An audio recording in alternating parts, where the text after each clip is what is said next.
যুবক আবার সুস্থ শরীরে রাজার সামনে এসে হাজির। রাজা খুব চিন্তা পড়ে গেল, ঘটনা যেগুলো কিছুই তো বুঝি না, এগুলো কেমনে হয়? আমি তো তোমাকে মারার জন্য আমার সৈন্য পাঠাইলাম পাহাড়ে, সেখানে সমস্ত সৈন্যগুলো মারা গেল, তুমি জীবিত চলে আসলা। আবার পাঠাইলাম নদীর মধ্যে তোমাকে ফেলে দুনিয়ার থেকে বিদায় দেওয়ার জন্য, তুমি সেখান থেকেও ফিরে আসলা, আমার সৈন্যগুলো মারা গেল, কারণটা কি বলতে পারোনি? যুবক কয়, ও বাচ্চা, এরকম করিয়া তোমার সব সৈন্য শেষ হইয়া যাবে, কিন্তু আমি যুবককে তুমি মারতে পারবা না, আমি যুবককে মারতে পারবা না। তাহলে কেমনে হবে, কিভাবে মারব তোমাকে? যুবক বলে, বাচ্চা শোনেন, আমি আপনাকে বুদ্ধি দিব, এই বুদ্ধি অনুযায়ী যদি কাজ করেন তাহলে আমাকে মারতে পারবেন। কয় কিভাবে? আমি আপনাকে বুদ্ধি দিব, এই বুদ্ধি অনুযায়ী কাজ করেন তাহলে আমি আপনার ওই হত্যায় আমি চলে যাব। বুদ্ধি কি?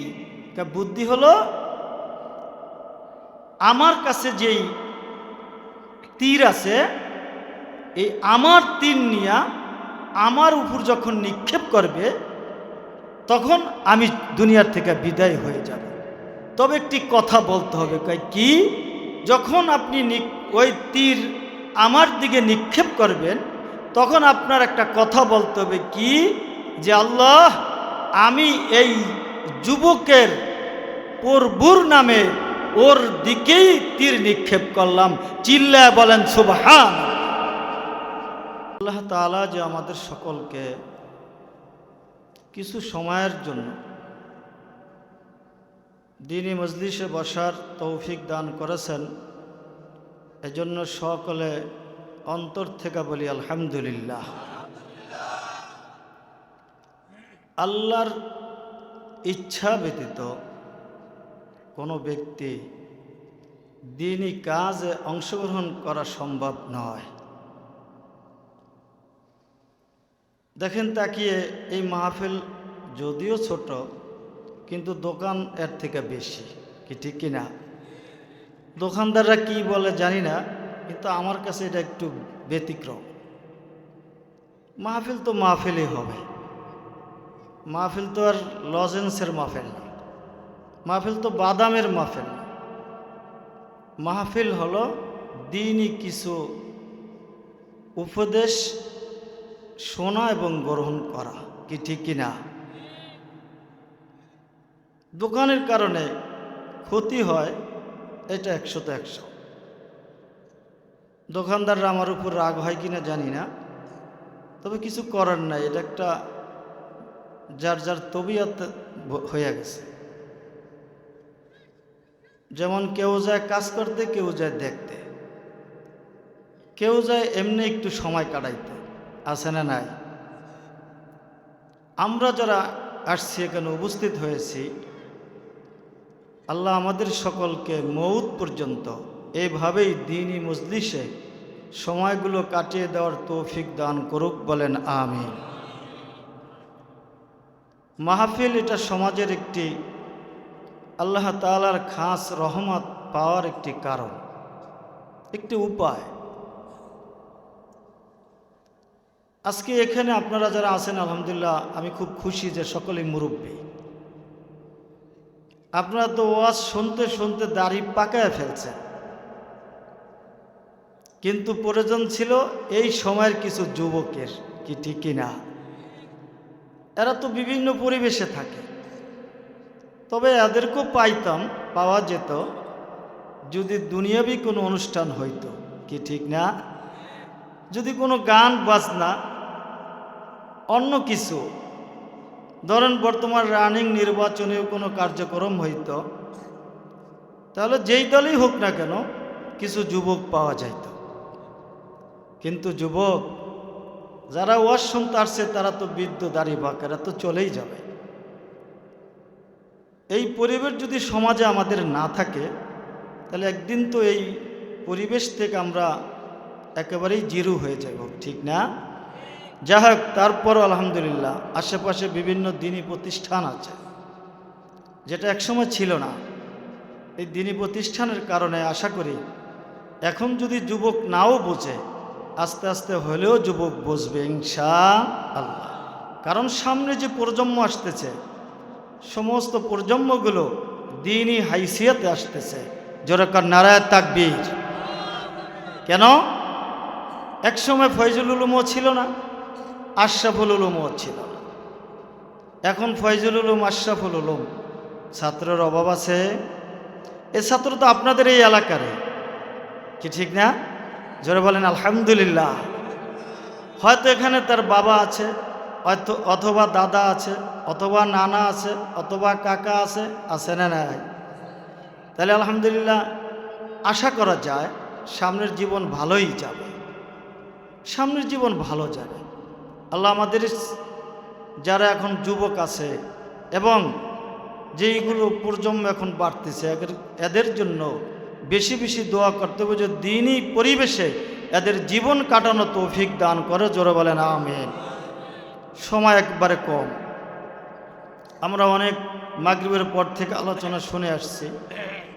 এশারের পরও আমাদের সামনে যেই মূল্যবান বয়ান রেখেছেন জনাব হযরত মাওলানা মুফতি আনিসুর রহমান সাহেব, আমি তার কাছে কিছুই নয়।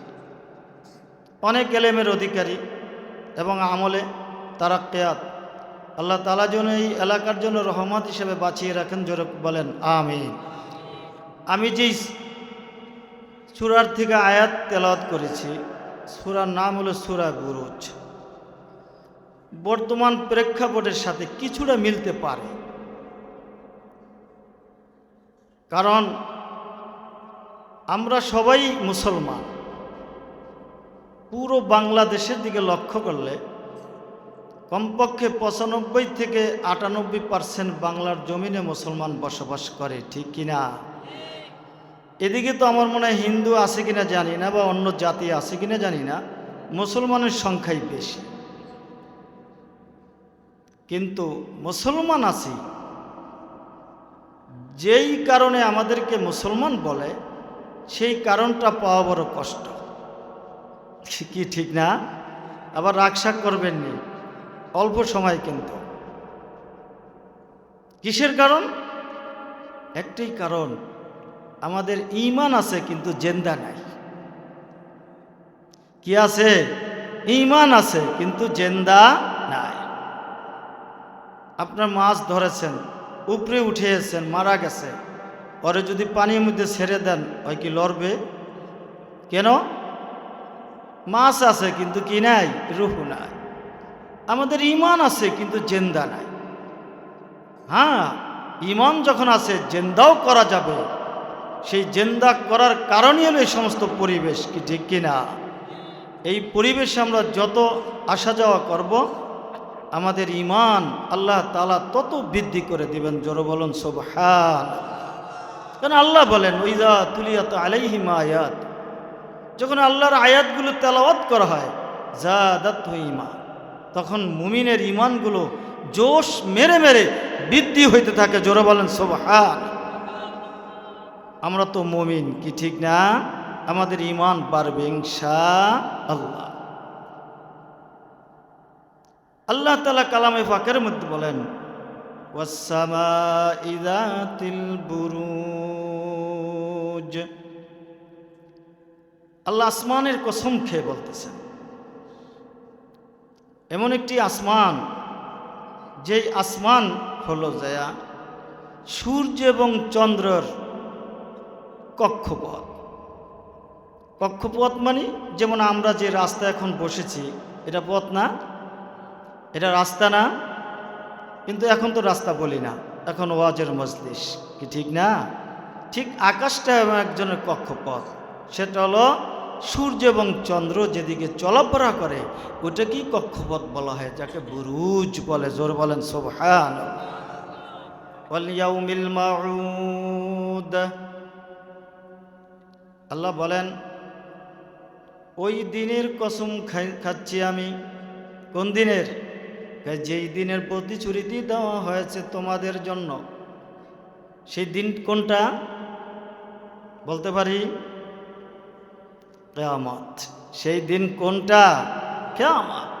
কি কিয়ামত আছে না নাই? কিয়ামত আছে না নাই? ওয়া আন্নাস সাআতা আতিয়াতুল লা রাইবা ফিহা। কিয়ামত আসবেই আসবে, কোনো সন্দেহ নাই। আমরা মানি বা না মানি, কিয়ামত আসবে। কিয়ামত কি মৌতের আগে না পরে? কি মৌতের আগে না পরে? যারা কিয়ামত মানে নাই তারা কারা? তারা ছিল কাফের। তারা কোনো কিয়ামত মানত না, কিন্তু আমরা কিয়ামত মানি। আমাদের মৃত্যুর পরে আবার পুনরুত্থিত হইতে হবে, কি ঠিক কিনা? আল্লাহ তাআলা এই দিনের শপথ খাচ্ছেন। ওয়াশাহিদুন ওয়া মাশহুদ। শাহেদ মানে সাক্ষ্যদাতা, এটারও কসম খাচ্ছেন। কোনো কোনো মুফাসসিরিন কিরাম বলেন শাহেদ দ্বারা হলো ইয়াউমে আরাফা, আরাফার দিন। আরাফার দিনের বড় সম্মান, অনেক সম্মান। আরাফার দিন, আরাফা আসে কবে? বলতে পারি 9 জিলহজ। কবে আসে? 9 জিলহজ, আরাফার দিন। আল্লাহ রসুল বলেন, যে ব্যক্তি 9 জিলহজ আরাফার দিনে একটি রোজা রাখবে, রসুল বলেন 1 বছর আগে এবং 1 বছরের পরের সমস্ত গুনাহগুলো আল্লাহ তার ক্ষমা করে দিবেন। জোরে বলেন সুবহান। আরাফার দিন। ওয়া মাশহুদ,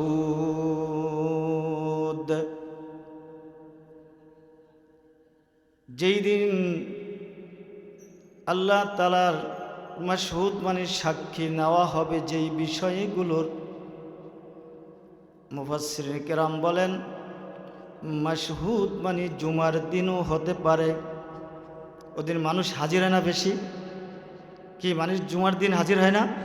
1 সপ্তাহ যদি নামাজ নাও পড়ে, কমপক্ষে জুমার দিন একটু মসজিদে যাইতে চায়। একবারে সবই বাদ দিন, কমপক্ষে জুমাটা তো পড়া লাগে। এরম আছে না নাই? আছে না নাই? আছে। এরম মুসল্লির কিছু সমাজে আছে। 7 দিন যদি মসজিদে নাও যায়, কমপক্ষে জুমার দিন যাবেই যাবে। আবার কিছু আছে কপাল পোড়া, ওরা জুমাও মানতে চায় না, কি ঠিক কিনা? সমাজ এই কারণেই কিন্তু পিছনে পড়ে আছে। আল্লাহ তাআলা এইগুলোর কসম খেয়ে বলতেছেন, কুতিলা আসহাবুল উখদুদ। এখানে একটি ইতিহাস বর্ণনা করা,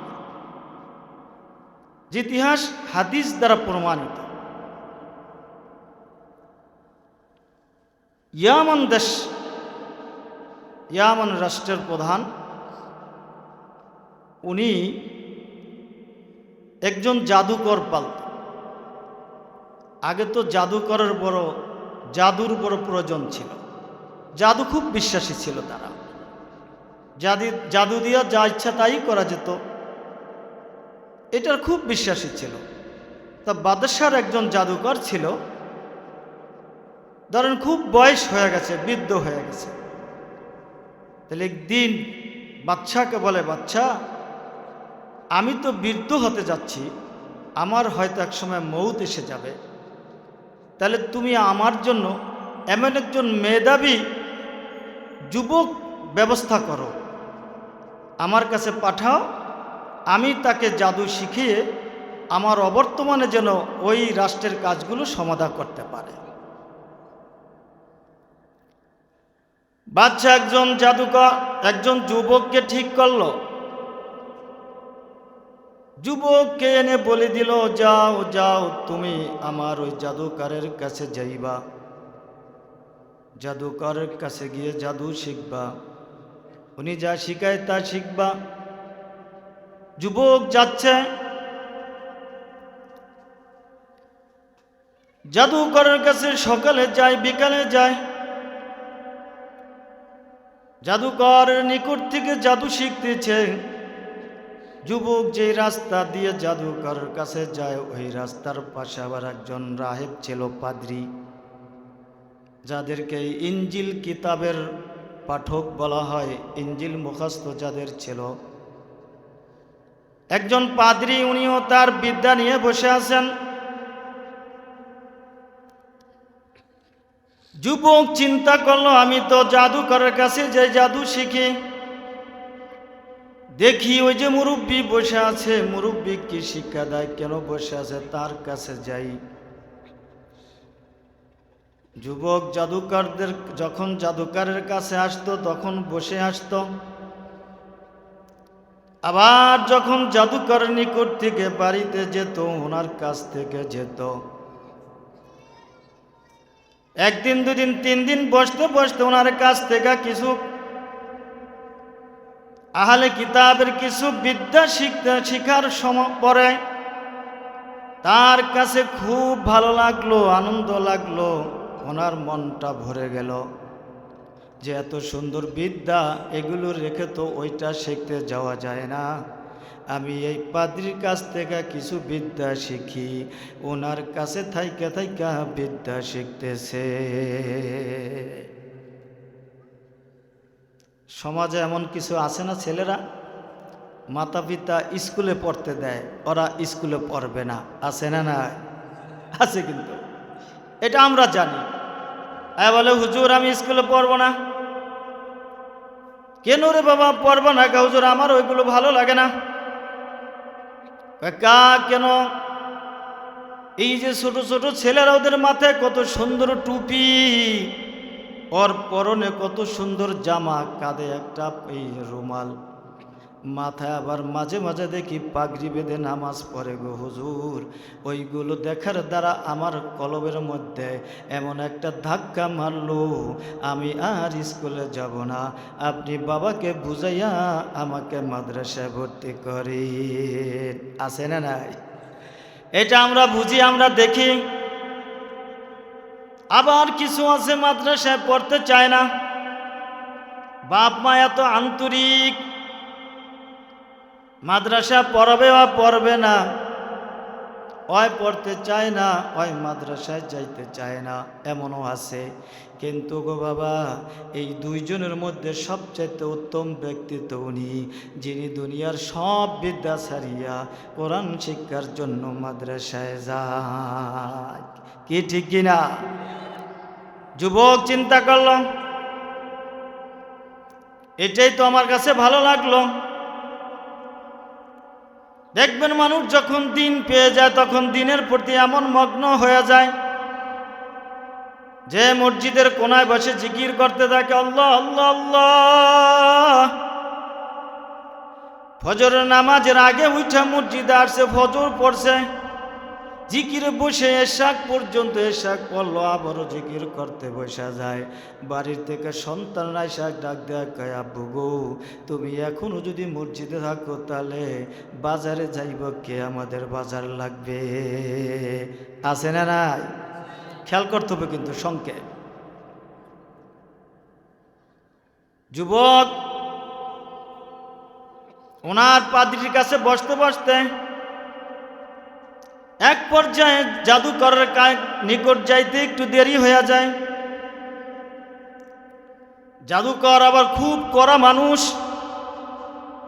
যখন 10 মিনিট 15 মিনিট 20 মিনিট লেট করে আসে,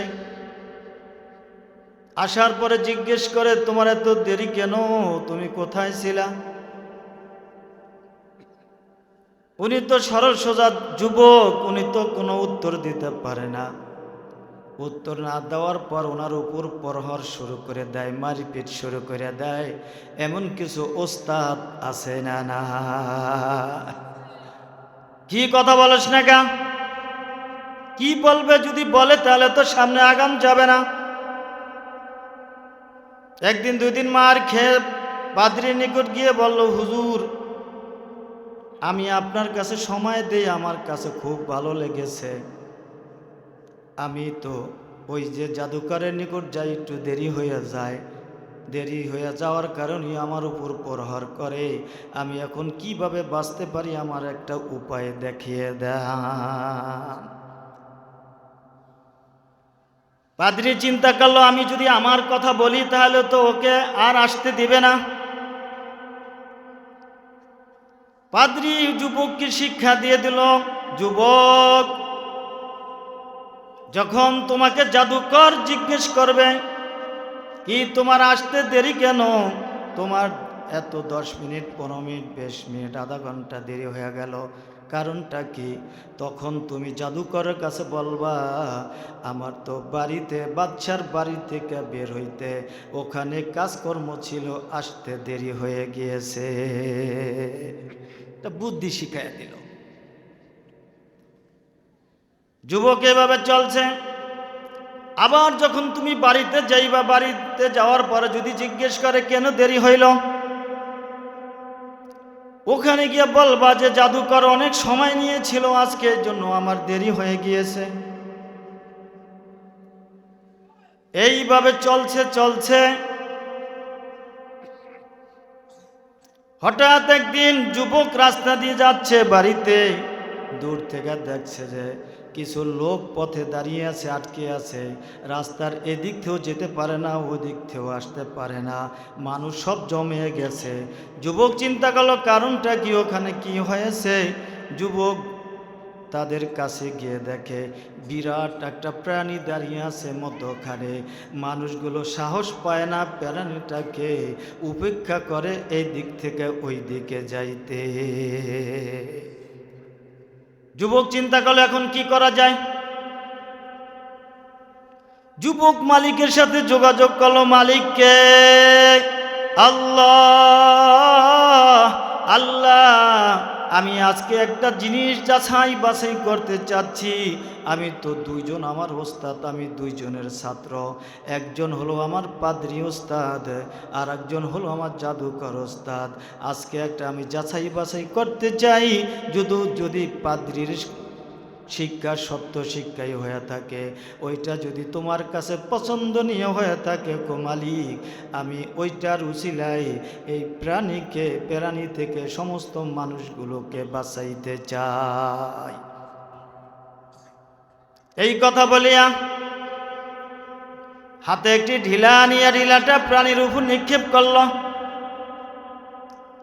প্রাণীটার উপর পড়ার সাথে সাথে প্রাণীটা মৃত্যুবরণ করল। মানুষ আশ্চর্যজম্বিত হয়ে তাকিয়ে রইল, কি হলো? এত একটা যুবক, উনি কি করলো যে প্রাণীটা আমরা এত মানুষগুলো সরাইতে পারলাম না, আমরা এদিকেও যেতে পারলাম না, ওদিকেও যেতে পারলাম না, এটা হলো কিভাবে? যুবক কাজ শেষ করে চলে গেল।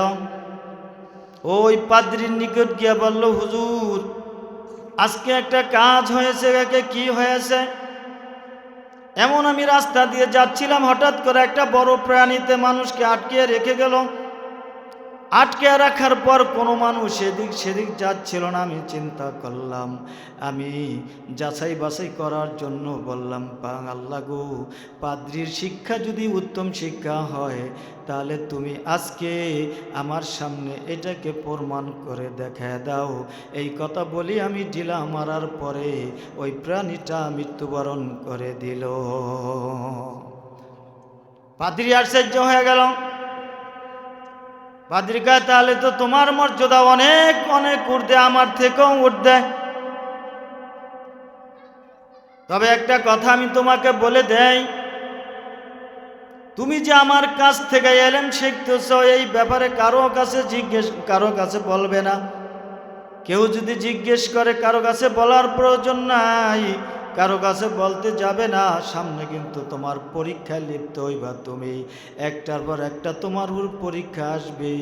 ওই পরীক্ষা যদি তুমি উত্তীর্ণ হতে পারো, তাহলে তুমি এবার সবচেয়ে বড় কামিয়াব। দ্বীনি শিক্ষার মর্যাদা আছে না নাই? দ্বীনি শিক্ষার মর্যাদা আছে। দ্বীনি শিক্ষা তো একমাত্র আল্লাহর পক্ষ থেকে আসছে। কার পক্ষ থেকে? আল্লাহ রব্বুল আলামিন মুহাম্মদুর রাসূলুল্লাহ সাল্লাল্লাহু আলাইহি ওয়াসাল্লামকে শিক্ষা দিয়েছেন। আর রাসূল বলেছেন, আল্লামানি রব্বি ফাআহসানা তা'লিমি। আল্লাহ আমাকে উত্তম শিক্ষা দিয়েছেন, এটা হলো সবচেয়ে শ্রেষ্ঠ শিক্ষা। পাদ্রী ওনাকে যুবককে বুঝ দিয়া দিল, নসিহত দিয়া দিল, যাও, যখন তখন তোমার উপর কিন্তু বিপদ আসতে পারে, পরীক্ষা আসতে পারে, তোমার খুব অনড় থাকতে হবে। ওই ইয়ামান দেশের বাদশার মজলিসে তার মন্ত্রী হবে একজন অন্ধ ছিল। মন্ত্রী অন্ধ,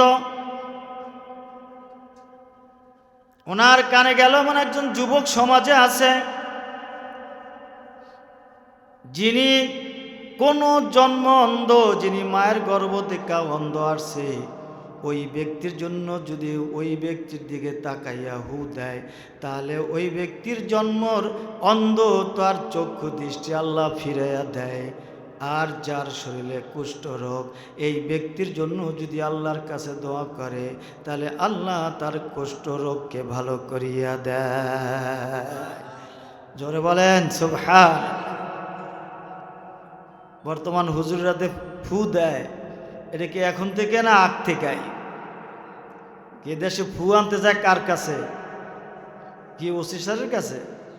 কার কাছে যায়? আলেম ওলামাদের কাছে, পীর সাহেবের কাছে। কি ঠিক কি না? কারণ শিক্ষার তো গুণ আছে না নাই? ওই অন্ধ মন্ত্রী শুনল এমন একজন যুবক সমাজে আছে যিনি দোয়া করলে চোখ ভালো হয়ে যায়, কুষ্ঠ রোগ ভালো হয়ে যায়। অনেক হাদিয়া নিয়া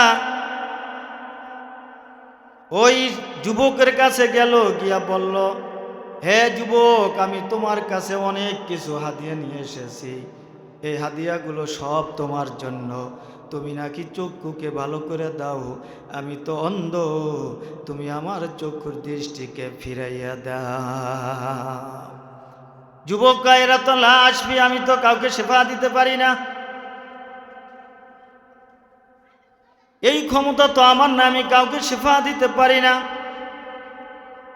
ওয়ালাকিন ইয়াশফিল্লাহু, কিন্তু তবে এমন একজন সত্তা আছে যিনি তোমার চক্ষুকে ভালো করে দিতে পারে। তিনি কে? তিনি হলেন আল্লাহ। এটা আমি সেবা দেওয়ার যোগ্যতা রাখি না। ওই মালিক আল্লাহ যদি ইচ্ছা করেন তিনি সেবা দিতে পারেন, তাহলে তুমি একটি কাজ করো। কয় কি? তুমি যদি আল্লাহর উপর ঈমান আনো, বিশ্বাস স্থাপন করো, আল্লাহু ওয়াহিদুন, আল্লাহ এক, তুমি যদি স্বীকার করে নাও, আমি আল্লাহর কাছে বলবো, আল্লাহ চাইলে তোমার চোখকে ভালো করে দিতে পারে। এই কথা শোনার পর যুবকের কথা শোনার পর ওই অন্ধ মন্ত্রী বলল, আমান্না বিল্লাহি, আমি আল্লাহর উপর ঈমান আনলাম, আমি আল্লাহকে বিশ্বাস করে নিলাম। যুবক আল্লাহর কাছে দোয়া করে, মালিক, এই অন্ধ মন্ত্রী, উনি একজন বাদশার মন্ত্রী, উনি আমার কাছে শেফার জন্য এসেছে, আমি তো শেফা দিতে পারি না, শেফার মালিক তো তুমি। আল্লাহ তোমার উপর ঈমান এনেছে, আল্লাহ তুমি ওনার চোখ দুটোকে ফিরিয়ে দাও। ওই যুবকের বলতে দেরি, আল্লাহ তার চোখকে ফিরাইয়া দিতে দেরি করে না। দেওয়ার মালিককে এখন পাইতে চায়, বাবার দরবারে গিয়ে আসে না না, বাবার দরবারে যায়। কোনো অর্থ সম্পদওয়ালা বড় লোক দেখলেই কয়, ভাই আপনার ছাড়া আমার কোনো উপায় নাই। চিল্লায় বলে নাউজুবিল্লাহ। উপায় নাই কার ছাড়া? আল্লাহর ছাড়া। এটা আমরা না বুঝার কারণ হলো ঈমানের দুর্বলতা। আল্লাহ যদি কাউকে দিতে চান, কেউ ফিরে রাখতে পারবে না। আর যদি আল্লাহ কারো কাছ থেকে নিয়ে যেতে চান, কেউ ধরে রাখতে পারবে না। এই ক্ষমতা কারো নাই, কোনো হুজুরের নাই, পীর সাহেবের নাই, কারো নাই। এটা একমাত্র ক্ষমতায় লোকার আল্লাহর। দোয়া করার সাথে সাথে তার চোখ ফিরে আসলো। মন্ত্রী তো খুব আনন্দে খুশি, আত্মহারা। উনি যখন বাদশার মজলিসে গেল, সবাই তো চক্ষুওয়ালা, কিন্তু ওনার চক্ষু নেরা বাদশা জানে। ওই দিন যখন গেছে তাকে দেখতেছে কিরে অমক সলিমুদ্দিন তো চোখ ছিল না, ওই চেয়ারে তো উনি বসতো, আজকে ওনার চোখ আসলো কোথার থেকে? বাদশা আশ্চর্য হয়ে গিয়ে জিজ্ঞেস করলো, এই মন্ত্রী, এই দিন এই পর্যন্ত তো তোমার চোখ ছিল না, তুমি তো চোখ দেখো নাই, তুমি তো মায়ের গর্ভ থেকেই তো তুমি অন্ধ এসেছিলে, আমার রাজ দরবারও তো তুমি অন্ধ হয়ে বসেছিলে, আজকে তুমি চক্ষু নিয়া কোথার থেকে আসলা? বাদশার জানতে ইচ্ছুক হল। বাদশা জিজ্ঞেস করেন, আবইলা উপায় আছে? তিনি বলল, রব্বি আল্লাহ, এই চক্ষু আমার আল্লাহ দিয়েছেন, যিনি আমার রব। জোরে বলেন সুবহানাল্লাহ। আমাদের রব কে? আল্লাহ। আমরা পড়ি না সকালবেলা, রাজিতু বিল্লাহি রব্বা ওয়া বিল ইসলামি দীনা ওয়া বি মুহাম্মাদিন রাসূলা। কি পড়ি কিনা? কি আমরা রাজি না বেরাজি? আমরা রাজি না বেরাজি? জোরে বলেন রাজি। আল্লাহ কবুল করুক, বলেন আমিন। এরকম মুসলমান হবে, যত বিপদ আসুক আমরা আল্লাহকে ছাড়ব না। বাদশা খুব ভিতরে গরম করত, কিরে এই পর্যন্ত আমার রাজ দরবারে থাকিয়া এখন তোমার জবান থেকে বের হলো তোমাকে নাকি শেফা দিয়েছে আল্লাহ, আমি কি তোমাদের আল্লাহ না? যেরকম নাউজুবিল্লাহ। কি ফেরাউন কি দাবি করছিল? আনা রব্বুকুমুল আ'লা, কি করছিল না? কিন্তু আরে আল্লাহ শিক্ষা দিছে না দিছে? এর জন্য ক্ষমতা নাই, ক্ষমতার পাওয়ার দেখানো এটা কোনো বুদ্ধিমত্তার কাজ না। ওই নিজে বলছে আনা রব্বুকুমুল আ'লা। বাদশাহ জিজ্ঞেস করলে, আমি কি তোদের পড়ব না? ওই অন্ধ মন্ত্রী, এখন চক্ষু বিশিষ্ট মন্ত্রী, তিনি বলেন নয়াকারে না, আমার প্রভু রব্বি আল্লাহ, রব্বি ও রব্বুকা আল্লাহ, আমার প্রভু এবং তোমার প্রভু তিনি কে? আল্লাহ। আমার প্রভু যিনি, তোমার প্রভু তিনি বাদশা। তুমি নিজে যতই তোমাকে বা রব মনে করো, কিন্তু তুমি রব না, আমাদের রব হইল আল্লাহ। বাদশা খুব রেগে গেলেন। ওনাকে সাথে সাথে আরো বিদেশে আখা যাও, হুকুম আসছে ওনাকে পাকড়াও করো, অ্যারেস্ট করো। রাজ দরবারে তো সবসময় পুলিশ থাকে, কি থাকে না? চারিদিকে গ্রাউড থাকে। সাথে সাথে ওনাকে অ্যারেস্ট করে ফেলল, মারপিট শুরু করে দিল, প্রহার শুরু করে দিল। তুমি কোথার থেকে শিখেছো, কোথার থেকে জেনেছো এগুলো? আমি রব না, আমি আল্লাহ না। আবার নতুন করে রব আছে আর একজন, ওইটা পাইছো কোথার থেকে শিখছো এটা বলতে হবে। ওই মন্ত্রী বলতে চাই না, মানুষ পিটান খাইতে খাইতে কিন্তু তিক্ত হইয়া বলতে বাধ্য হয়, কি ঠিক কিনা? শেষ পর্যায়ে বুড়া এদিকে তো বয়স্ক মানুষ, মাইর আর কদ্দুর খাইতে পারে, এবং রিমান্ডের মাইর। চুরি না করলো কয় চুরি করছি, কি ঠিক কিনা? ওদিকে চোর কিন্তু এলাকায় ঘুরতে আসে, আর একবারই যাইব কিভাবে সেইটা খুঁজতে আছে, আর একজনের পকেটে হাত দিব কিভাবে সেটা খুঁজতেছে। ওইদিকে ভালো মানুষ মাইরের প্রহরের আঘাতে পড়িয়া স্বীকার করিয়া এখন জেল খাটতে আছে না নাই? মন্ত্রী স্বীকার করতে বাধ্য হলো, বলল যে আমি অমুক যুবক থেকে শিখেছি। কোন যুবক? যখন তার নাম বিস্তারিত বলল, বাদশা কয় ওরে ধরে নিয়ে আসো, ওরে আমি পাঠাইছি জাদুকরের কাছে জাদু শিক্ষার জন্য। এইটা পাইল কোথার থেকে? পুলিশ দিয়া, সাথে সাথে র্যাব দিয়া পুলিশ দিয়া ওকে ধরে আনাইছে রাজ দরবারে। রাজপ্রাসাদের আইনা হাজির করলো, বলল ওই প্রথম খুব একটু সুখ বিলাসী এবং মানে তাকে খুশি করার জন্য বলল, কেন ওই যুবক তুমি তো অনেক জাদু শিখেছো, তোমার জাদু দিয়ে তো অনেক কাজ হইতেছে। কয় কি? কয় তোমার জাদু দিয়া তো দেখতেছি অন্ধ ব্যক্তিকে চক্ষু দিতেছ, আর কুষ্ঠি রোগীকে তুমি রোগ থেকে মুক্তি দিতেছ। জোরে বলেন নাউজুবিল্লাহ। যুবক বলে না না, আমি না, এটা আমি তো করি না, আমার জাদু তো করে না। তাহলে কিসে করে, কিসের দ্বারা করো? আমি কাউকে কোনো শেফা দিতে পারি না, এই যোগ্যতা আমার নাই। ওই যে অন্ধ লোককে চক্ষু দেয় এটা হলো একমাত্র আল্লাহ, এটা আমি দিতে পারি না। এবং কুষ্ঠ রোগ থেকে যিনি যাকে শেফা দেয় তিনি হলেন একমাত্র আল্লাহ। কে? আল্লাহ। বাদশা খুব গরম হয়ে গেল, এরো ধর এরো মার। যুবককে মারা ধরল, খুব মারা ধরল। মারতে মারতে তার থেকেও স্বীকারোক্তি নিতে চাইবার, স্বীকারোক্তি নিবার চাচ্ছে যে কে তুমি, কোথার থেকে শিখেছ, কোথার থেকে তুমি এগুলো জেনেছ। যুবকে মাইর খাইতে খাইতে এক পর্যায়ে চিন্তা করলো, যদি না বলি তাহলে তো আমাকে একবারে শেষ করে দিবে। যুবক ওই পাদ্রীর কথা বলে দিয়েছে।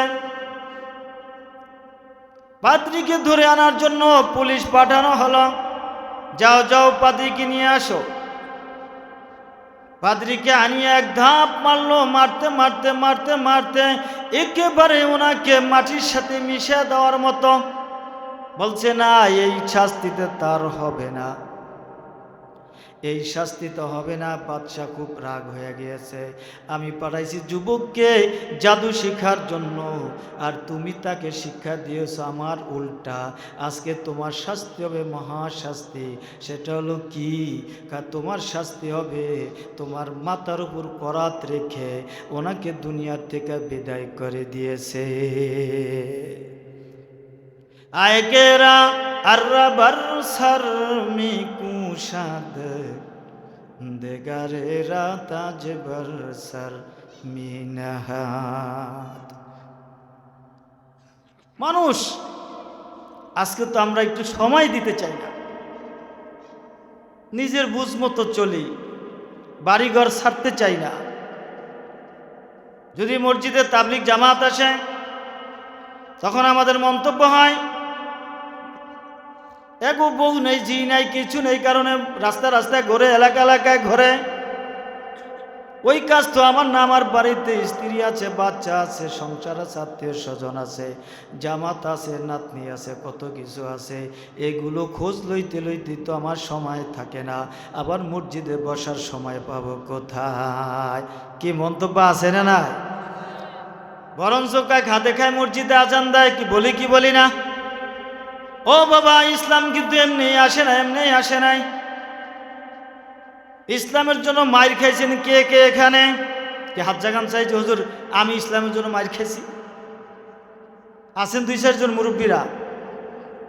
তাহলে ইসলাম বুঝলাম কি? ইসলামের কি বুঝলাম? যার কারণে আমাদের মধ্যে ইসলামের কি নাই? দরদ নাই। পাদ্রীকে আনিয়া প্রচুর শাস্তি দিল এবং তাকে করাত দিয়া তার ছেড়টাকে, মাথাটাকে তার দেহ থেকে ছুটিয়ে ফেলল। তাকে জবাই করে মাথাটা আলাদা করে দিল, তার শরীরটাকে আলাদা করে দিল। কায়ারে মারছি, এখন আবার ওকে, কাকে? মন্ত্রীকে মারব। আরে নিয়ে আসো, আরো শাস্তি দিতে হবে কঠিন ভাবে। ওনাকে জেল হাজত থেকে নিয়ে আনিয়া ওনাকে ওইভাবে তার শরীর থেকে গর্দানটাকে, গলাটাকে ছুটিয়ে ফেললো, হত্যা করে দিল। বাচ্চার ইচ্ছা হলো ওদেরকে কাউকে বেঁচে রাখবো না, আর ওই যুবক এমনি মারবো না, ওকে মারবো আরো কঠিন শাস্তি দিয়া। জোরে কর নাউজুবিল্লাহ। বাবা, ইসলাম কিন্তু এমনি আসে না। আপনারা তো মনে করেন হুজুররা খুব খায় আর ঘুমায়। কিসের চিন্তা তাদের মধ্যে গেলে দেখা যায় বড় বড় চেয়ারে বসে খুব আরামে খায়। ও বাবা, আরামে খাওন কিন্তু এমনি আসে নাই, অনেক কষ্টের মধ্য দিয়ে এসেছে। কি ঠিক কিনা? এখানে মোহতাম সাহেব আছে, মাওলানা জাকির সাহেব, অল্প কয়দিনে প্রতিষ্ঠানখানা আল্লাহ খুব সুন্দর জাঁকজমক করে দিয়েছেন। খুশি না বেজার? কি আরো প্রয়োজন আছে না নাই? কাসিমুল উলুম ইসলামের মাদ্রাসা, এটা আপনাদের সামনে না অনেক দূরে? কি সামনে না? এই এলাকার ছাত্র আছে না নাই? আছে। রহমতুল্লাহ, মাওলানা রহমত, ও তো আমার ছাত্র।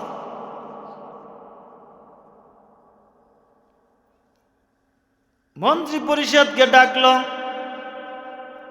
দুইজনকে তো দুনিয়া থেকে বিদায় করে দিলাম, যুবককে এইভাবে মারা যাবে না, ওকে আরো কঠিন কষ্ট দিতে হবে। অনেক সৈন্য জমা করলো, জমা করে বলল, আরে ওরে নিয়ে যাও। কোথায় নিয়ে যাব? পাহাড়ে নিয়ে যাইবা, পাহাড়ের একবারে উপরে নিয়ে যাইবা, ওখানে নিয়া ওরে তোমরা সবাই ধরিয়া পাহাড় থেকে নিচে ফেলে দিয়া দুনিয়ার থেকে বিদায় করিয়া দিবা। যেরকম নাউজুবিল্লাহ। বিশাল এক সৈন্য দিয়া যুবককে পাঠাইলো পাহাড়ের উপরে। পাহাড়ের উপরে যখন নিয়ে গেল, যুবক আল্লাহর কাছে চিৎকার করে বলতেছে, মালিক,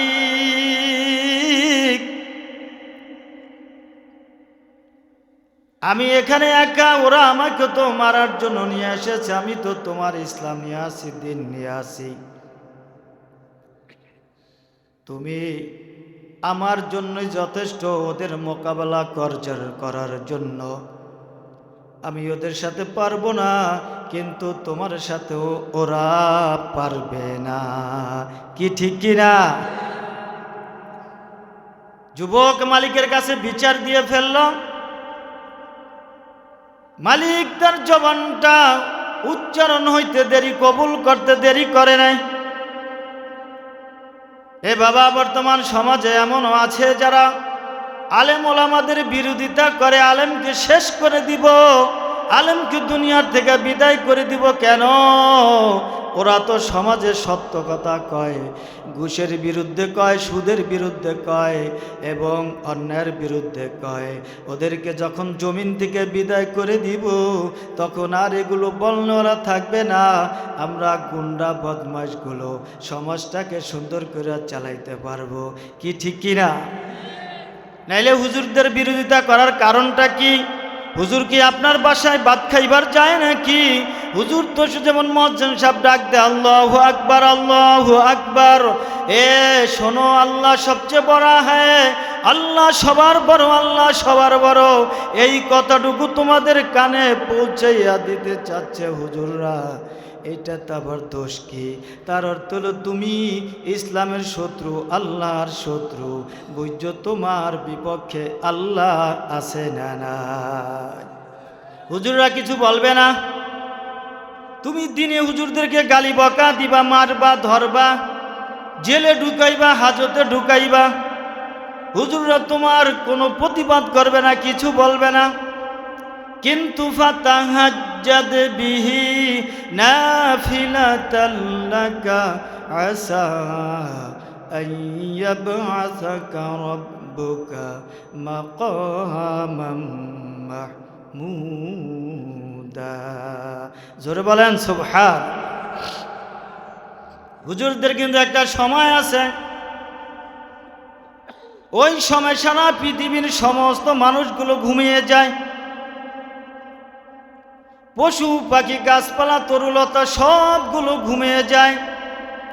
এই যে আমরা যদি এখন গাছের পাতার দিকে তাকাই, দিনের থেকে একটু ঝালছে কিনা, তার অর্থ হলো বুড়ো মানুষের চোখে যেমন ঘুম, ওদের চোখে ঘুম। তোমরা ওয়াজ শোনো, সারাদিন আমরা পানা দিছি, এখন আমরা ওয়াজ শুনবো না, এখন আমরা ঘুমাবো। কি ঠিক কিনা? ওই শেষ রজনীতে, শেষ রাত্রিতে উঠিয়া যখন মালিকের ডাকে সাড়া দিয়া যায় নামাজে পড়িয়া সেজদা দিয়া যখন বলে, মালিক আমি তো ওদের মোকাবেলা করতে পারলাম না, ওদের জবাব কিছুই দিতে পারলাম না, দিব না, আমার কোনো শক্তি নাই, আমার কোনো পাওয়ার নাই, আমার না আছে জনবল, না আছে অর্থের বল, না আছে আমার নিজের শক্তি কোনো বল। ওরে মালিক আমি তোমার কাছে বিচার দিয়ে দিলাম, ওদের বিচার তুমি করিয়া দেখাইয়া দিও। কি ঠিক কিনা? হুজুরদের কোনো বল লাগবে না, শক্তি লাগবে না, আপনার যাওয়ার প্রয়োজন নাই। আপনি যাবেন আপনার ইমানের তাকাদায় যাবেন। আমি মুমিন, হুজুরও মুমিন, আমি মুসলমান, আমার ইমাম সাহেব মুসলমান, মুয়াজ্জিন সাহেব মুসলমান। তিনি যখন ডাক দিয়েছেন তো বলছে আল্লাহু আকবার, আমার আল্লাহ বড়, এইটাই তো বুঝাইবার চাচ্ছে, এটাই তো বলছে। সুতরাং আমি তার পক্ষে থাকব। পৃথিবী সব একদিকে থাকবে, আমি যদি হুজুরের পক্ষে থাকি, আমার পক্ষে থাকবে কে? আল্লাহ। আল্লাহ যার পক্ষে আছে তার কোনো পরাজয় আছে? বদরের ময়দান, মুসলমান মাত্র 313 জন, কাফের সংখ্যা হাজারের উপরে। আল্লাহ রসুল মুহাম্মদুর রাসূলুল্লাহ সাল্লাল্লাহু আলাইহি ওয়াসাল্লাম সিজদায় পড়ে গেছেন, কাঁদতেছেন, ওগো মালিক আজকে এত কাফেরের মোকাবেলায় আমার উম্মতের সংখ্যা তো একবারে কম, আমি এগুলো নিয়ে এসেছি। তুমি যদি ইচ্ছা করো পৃথিবীতে মাটির উপরে ইসলাম রাখবা, তাহলে তুমি এদেরকে জীবিত রাখো, আর যদি তুমি ইচ্ছা করো তোমার ইসলাম দিন দুনিয়াতে রাখবা না, তাহলে ফয়সালা হলো তোমার। বদরের ময়দানে জিতছে কে? কে জিতছে? জোরে বলেন কে? মুসলমানের সংখ্যা কম থাকবে।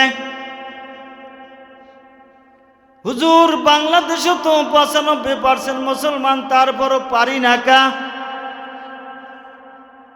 কেন পারি না?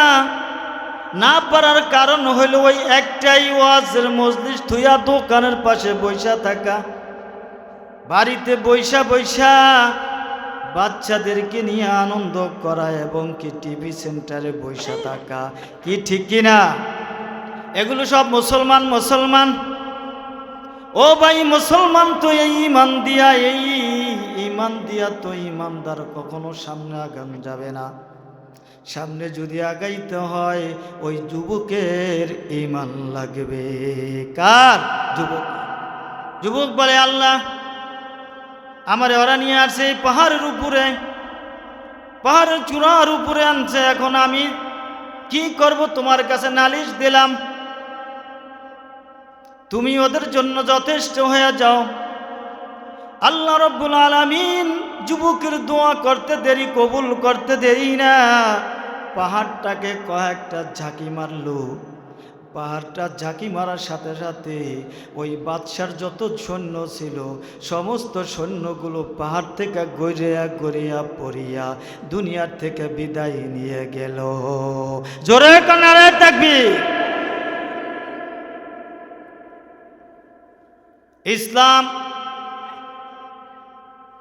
ইসলাম কিন্তু আলা, এটা নিচে না। ইসলাম কিন্তু সবার ঊর্ধ্বে, কারণ এটা কার পক্ষ থেকে এসেছে? আল্লাহু ওয়ালিয়ুল্লাযীনা আমানু ইখরিজুহুম মিনাজ-যুলুমাতি ইলান-নূর। চিল্লায়ে বলেন সুবহানাল্লাহ। যুবকের দোয়া কবুল হয়ে গেল। সমস্ত সৈন্যগুলো পাহাড়ের কম্পনে ঝাঁকিতে নিচে গড়িয়ে পড়ে সব বিদায় নিয়ে গেল। যুবক সুস্থ শরীরে বাচ্চার সামনে গিয়ে হাজির হয়ে গেল। বাদশা কয়ে, যুবক তুই আসলি কিভাবে? আমি তো তোকে মারার জন্য বহু সংখ্যক সৈন্য পাঠিয়েছিলাম, আমার সৈন্য কোথায়? ফিরে আসবে রাজদরবারের সৈন্য, তারা না এসে তুই আসলি, কারণটা কি? বাদশার সামনে যখন বলল, ওগো বাদশাহ, আল্লাহ তো আমাকে হেফাজত করে এনেছেন। জোরে গান সুবহানাল্লাহ। বাদশাহের মালিক কে? আল্লাহ যদি কারো পক্ষে থাকে কোনো সৈন্য কিছু করতে পারবে না। সময় শেষ হয়ে যাচ্ছে। আবার বাদশা আরো কিছু সংখ্যক সৈন্যদেরকে আনলো, আনিয়া বলে, যাও যাও, ওরা তো পাহাড়ে উঠে কিছু করতে পারলাম না,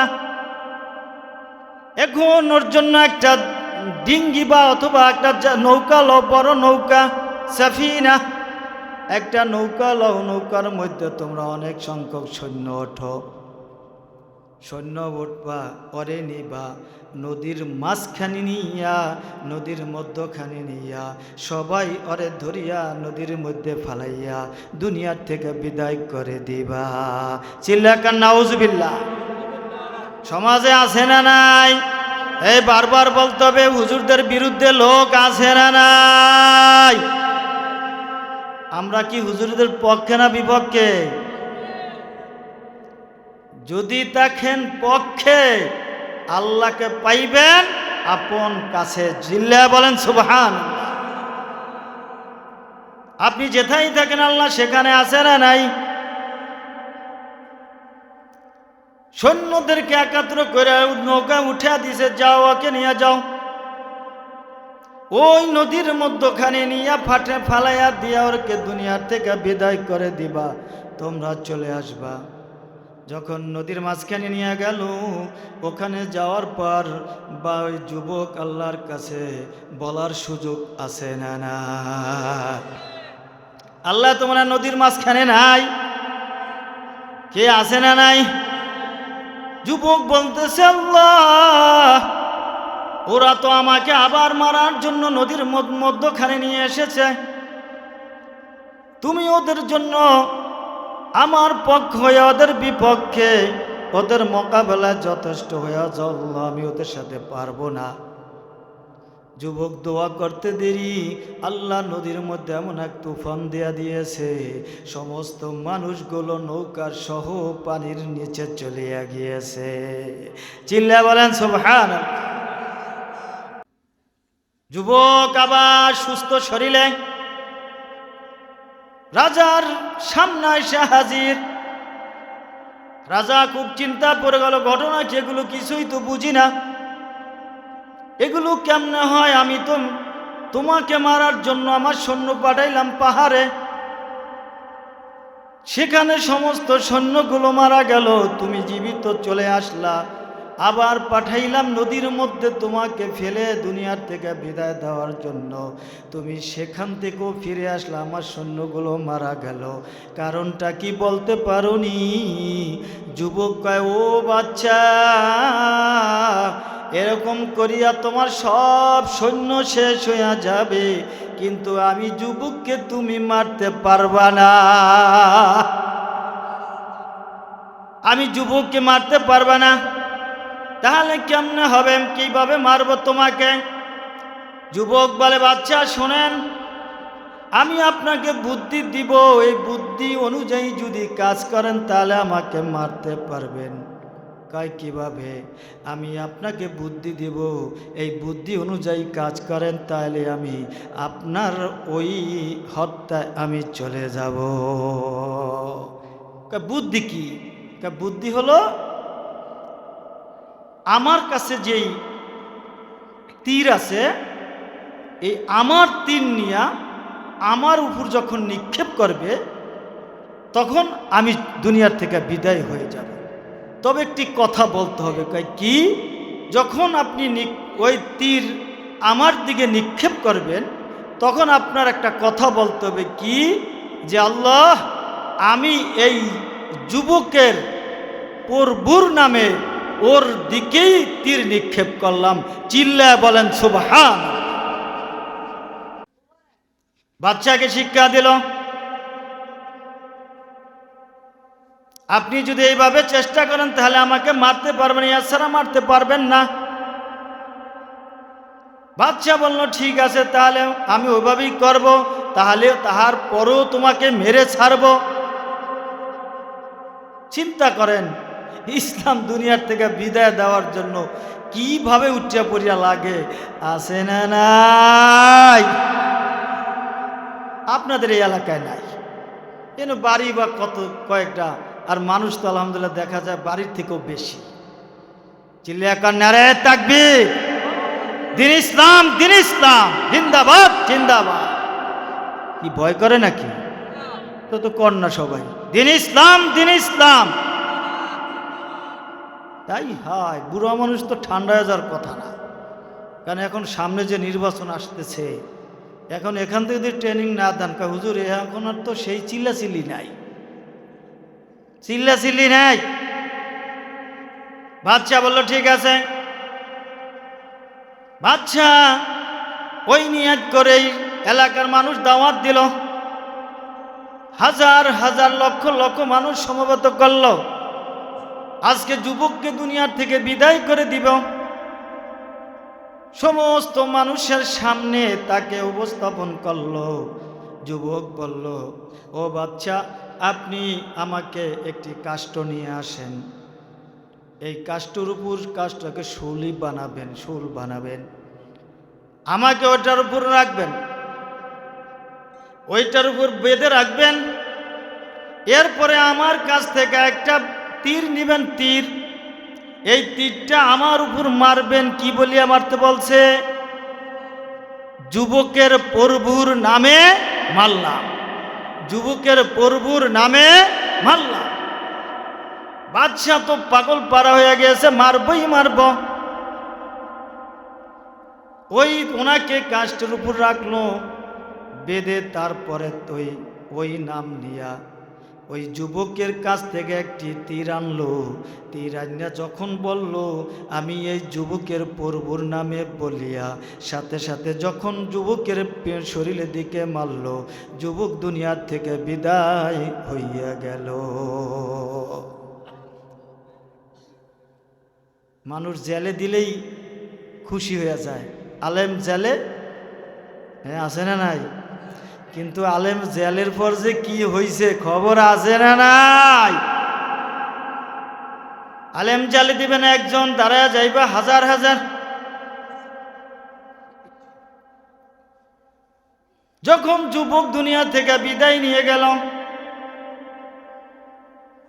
যুবক বিদায় নেওয়ার পর সমস্ত উপস্থিতি তারা একটা কথার দিকে লক্ষ্য করলো, যেখানে বাদশা এত চিন্তা করলো, এত পদ্ধতি করলো, কিন্তু যুবককে মারতে পারলো না। আজকে একজনের নামে যুবকের শরীরের প্রতি তীরটা নিক্ষেপ করার দ্বারা যুবক দুনিয়ার থেকে বিদায় নিয়ে গেলেন। যেই রবের নাম আল্লাহ, এই রবটি হলো সবার সাথে সবচেয়ে বেশি ক্ষমতাশীল আল্লাহ। কি ঠিক কিনা? সমস্ত উপস্থিতি চিন্তা করল, যেমন মুসা আলাইহিস সালাম, ফেরাউন ঘোষণা দিল যে তোমার সাথে আমাদের কি হবে, জাদু নিয়া, জাদুর পালা হবে। ডাকছে, একত্রিত করছে সমস্ত জাদুকররা, ফেরাউনের জাদুকর, তাদের রশি এবং লাঠি সব কিছু মারছে, সাপে পুরা ময়দানটা ভরে গিয়েছে। মুসা আলাইহিস সালাম দেখে একটু ভয় পেয়ে গেলেন, আরে পুরা মাঠ ভরা সাপ, আমি এলাম একা, আমার কাছে তো কিছু নাই। আল্লাহ তাআলা ওহী নাজিল করেন, মুসা আপনি কিসের ভয় পান? লা তাখাফ, কোনো ভয় পাওয়ার কিছু নাই। আপনার হাতে যে লাঠি মারেন, লাঠি মারার সাথে সাথে বিশাল এমন এক অজগর সাপে পরিণত হলো। ফেরাউনের যত সর্প ছিল সবগুলোকে গিলে ফেলতেছিল। যখন ফেরাউন দেখলো ওর সহজে পাতলা পায়খানা হয় না, ওর পেট খারাপ হয় না, ওই অবস্থা দেখিয়া ফেরাউনেরও পেট খারাপ হইয়া গেল। জোরে কান সুবহানাল্লাহ। উপস্থিতি যত জাদুকর ছিল, জাদুকর বলছে এটা তো আসলে সব ভুয়া, মূসা যেই মালিকের নামে এইটা ছেড়ে যে অজগর সর্পকে এখানে পরিণত করেছে, এটা তো আসলে কোনো জাদু না। এটা কি না? এটা কোনো জাদু না, আসলেই তো মূসা নবিউল্লাহ। আমরা সকলেই আমান্না, কি বলে ফেলছে সবাই? আমরা ঈমান আনলাম রব্বি মূসা। কার উপর? মূসা আলাইহিস সালামের রবের উপর। ফেরাউন তো পুরো খাপা খেপছে, কি ঠিক কি না? যখন সমস্ত উপস্থিতি দেখল যুবকের রবের নামে মারার সাথে সাথে যুবক দুনিয়া থেকে বিদায় নিয়ে গেল, এটা তো আসলে কোনো ভুয়া রব না, এটা তো কোনো ভুয়া আল্লাহ না। অবশ্যই আল্লাহ হবে সবচেয়ে বড় ক্ষমতাশীল আল্লাহ। তাহলে আমরা কিসের আশায় বসে আছি? তাহলে এই বেঈমান বাদশার উপর ঈমান না আনিয়া এই সুযোগে আমাদের উচিত উপস্থিতি সমস্ত লোকেরা একমাত্র আল্লাহর উপর ঈমান আনলো আর বলে ফেললো আমান্না। আমরা সকলে ওই আল্লাহর উপর ঈমান আনলাম, যে আল্লাহর উপর ঈমান আনছে যুবক। বাদশা উপস্থিত নাই, বাদশার কানে গেছে দৌড়াইয়া, পুরজারা গিয়ে সামনে হাজির। বাদশা কি করলেন? কয়েকা আপনি যার ভয়ে যুবককে মারতে চাইলেন, যুবককে মারতে পারলেন না, আজকে যুবকের কথা শুই না, যুবকের শিখানো কথা অনুযায়ী যুবককে দুনিয়ার থেকে বিদায় দিলেন।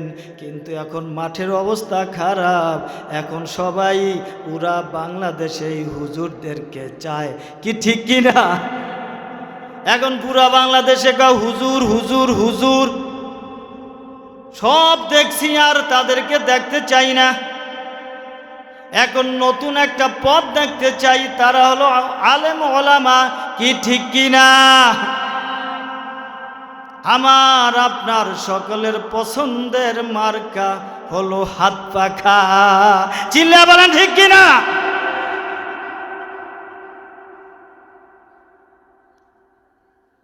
সুতরাং বাচ্চার কানে যাওয়ার পর বাচ্চা হতভম্ব হয়ে গেল। কি হয়েছে তাহলে?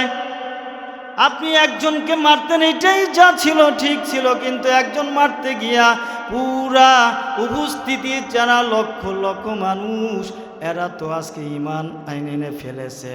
সুতরাং কামটা হইল কি? কামটা তো বেশি ভালো হয় নাই।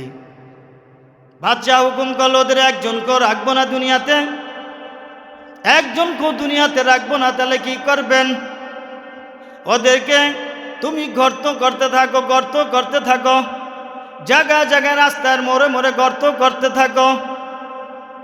কুতিলা আসহাবুল উখদুদিন নারি যাতিল ওয়াকুদ। গর্ত করো, রাস্তার মোড়ে মোড়ে গর্ত করতে থাকো। বাচ্চার হুকুম, গর্ত করা হয়ে গেল। কাষ্ঠ জোগাইতে থাকো, কাঠ লাঠি গুছাইয়া গুছাইয়া জোগাইয়া ওটার মধ্যে ভরিয়া আগুন জ্বালাইয়া দিল, আগুন দিয়া পুরা প্রজ্বলিত করলো। এরপর বাচ্চার পক্ষ থেকে আদেশ আসলো, যারা যারা ঈমান এনেছে সবগুলোকে ওইটার মধ্যে ফালাও। জোরকান নাউজুবিল্লাহ। বাচ্চার হুকুম কি করবে? সমস্ত ঈমানদারদেরকে ওইটার মধ্যে ফেললো। ফেলতে ফেলতে ফেলতে ফেলতে সমস্ত মানুষ ঝাঁপিয়ে ঝাঁপিয়ে আগুনের মধ্যে পড়ে। আল্লাহর ওয়াহদানিয়াতের স্বীকারোক্তি হওয়ার কারণে আজকে আগুনের মধ্যে পড়তে হইল। বাবা, আমরা যদি ঈমান আনি, ঈমান আনার পরে অনেক বিপদ আসবে, অনেক মাইর আসবে, এলাকার থেকে আসবে, এবং কি আপনার থানার থেকে আসবে, জেলার থেকে আসবে, বিভাগ থেকে আসবে। ঈমান ছাড়বো না, ধরবো। ঈমান ছাড়বো না, ঈমান ছাড়বো না। এতগুলো মানুষকে ওখানে দুনিয়ার থেকে বিদায় দিয়ে দিল, ওই অগ্নির কুণ্ডের মধ্যে ফেলে। সর্বলাস্ট এক মহিলা, তার কোলে একটি ছোট্ট শিশু বাচ্চা। ছোট্ট শিশু মহিলা আগুনের কাছে, কুণ্ডের কাছে দাঁড়িয়ে আছে। বাচ্চার দিকে তাকাইলে মায়া লাগে কি লাগে না? নিজের জীবন দিতে রাজি, কিন্তু ছোট্ট শিশু বাচ্চার জীবন দিতে রাজি না। মা তার সন্তানের দিকে তাকায়, চোখের পানি ফেলে দিল। সন্তান থেকে জবাব আসছে, ও মা, ছোট্ট শিশু, কোলের শিশু। ছোট্ট শিশুর থেকে জবাব আসলো, ও মা, তুমি কিসের কান্না করো? তুমি কোনো চিন্তা করো না, তোমার কোনো চিন্তা করার কিছু নাই। যেখানে হাজার হাজার লক্ষ লক্ষ মানুষ এটার মধ্যে পরে দুনিয়ার থেকে বিদায় নিয়ে গিয়েছে, শহীদ হয়েছে। মাগো, তুমি চিন্তা করো না, আমি দেখতেছি ওইটা তো আগুন না, ওইটা হলো আল্লাহর জান্নাত। জোরে বলেন সুবহান। ওইটা আগুন না, ওইটা আল্লাহর জান্নাত। সুতরাং এখানে চিন্তা করার কিছু নাই, নেমে পড়েন ওটার মধ্যে। মা খুব সাহস নিয়া ছোট্ট শিশু কোলে শিশু নিয়া আগুনের মধ্যে চেপে পড়লো। ও বাবা, দুনিয়াতে ঈমান আনলাম, ঈমানের জন্য লক্ষ লক্ষ মানুষ জান দিল, জীবন দিল, কষ্ট ভোগ করলো। আমরা করতে পারবো না কি? ঠিক, আমরা করতে পারবো কি পারবো না? যদি করতে পারি তাহলে সামনে একটা যাচাই বাছাইয়ের দিন আসতেছে। যাচাই বাছাইয়ের একটা দিন আসতেছে। সেই দিন হলো কোন দিন? 12 কয়নাকা ফেব্রুয়ারি। আমরা দেখাইয়া দিব ঈমানদার। ওই দিন আমরা সকলেই আমরা আল্লাহকে সন্তুষ্ট করার জন্য প্রয়োজনে ভোট দিয়ে আয়া আমাদেরকে পিছনে মার পড়বে, পিটি পড়বে। আমরা মার খাইতে রাজি আছি। কে কে হাত জায়গা দেখান? নারে তাকবীর, নারে তাকবীর। আল্লাহ তুমি কবুল করো, জোরে বলেন আমিন। আমরা জান দিতে রাজি, জীবন দিতে রাজি ইসলামের জন্য। কার জন্য? কোনো নেতার জন্য না, কোনো বাবার জন্য না, আমার ইসলামের জন্য দিব। কারণ ইসলাম ইন্নাদ-দীনা ইনদাল্লাহিল ইসলাম। ইসলাম কার? এই ইসলাম ছাড়া যত ধর্ম আছে সব বাতিল। জোরে কোন? সব কি বাতিল? সেটার পক্ষে আমরা নাই। আমরা আছি কার পক্ষে? আল্লাহর পক্ষে থাকবো। জান দিব, জীবন দিব, যৌবন দিব, তারপরও আল্লাহকে ছাড়ব না। কারণ কবর আছে না নাই? কবর আছে। আর যদি ইসলাম যদি সমাজে থাকে তাতে সুবিধা না বেসুবিধা? ইসলাম আমাদের লাঞ্ছিত বঞ্চিত মানুষের অধিকার। চিল্লা বলেন কার অধিকার? এখন ইসলাম ক্ষমতা নাই দেখা বড় ভাই ছোট ভাইদের হক ঠিক মতো দেয় না। আছে না নাই? আমি কথা কই না, আছে না নাই? ইসলাম নাই ক্ষমতা, যার কাছে বিচার দিবেন হ্যাঁ ইহার পক্ষে, যার কারণে কোনো কিছু করতে পারে না ঢক। আছে না নাই? তার এসে টাকা খাওয়াইয়া তার পক্ষে নিয়া কি করবি? বড় ভাই তো পাইলা লইলা বড় করছে, একটু বেশি দিলে সমস্যা কি? এটা কি কোরআনের কথা? এটা কি কোরআনের কথা? না, কোরআনের কথা না। হুজুর বসে আছেন, আমি আর দীর্ঘায়িত করব না। সুতরাং যেভাবে হোক ইসলাম ক্ষমতা আনতে হবে ইনশাআল্লাহ। যদি ইসলাম ক্ষমতা আনিয়া আমি যদি মারাও যাই, আমার জীবনটা সার্থক, ঠিক কিনা? আর যদি ইসলাম ক্ষমতা নিয়ে আপনি মারা যান, স্বার্থ ওখানে গেলেই পাইবেন, কোনো সন্দেহ নাই। আপনার আমার সেই দিনকার ছেলে যদি কোনো দুর্নীতিবাজ, কোনো স্বার্থবাজ, কোনো চাঁদাবাজ, কোনো নোংরাবাজ ক্ষমতায় আসে, এই সমস্ত রেজাল্ট আমাদের ভোগ করতেই হবে। আল্লাহ আমাদের সকলকে দিনের জন্য সহি বুঝ দান করো, জোরে বলেন আমিন।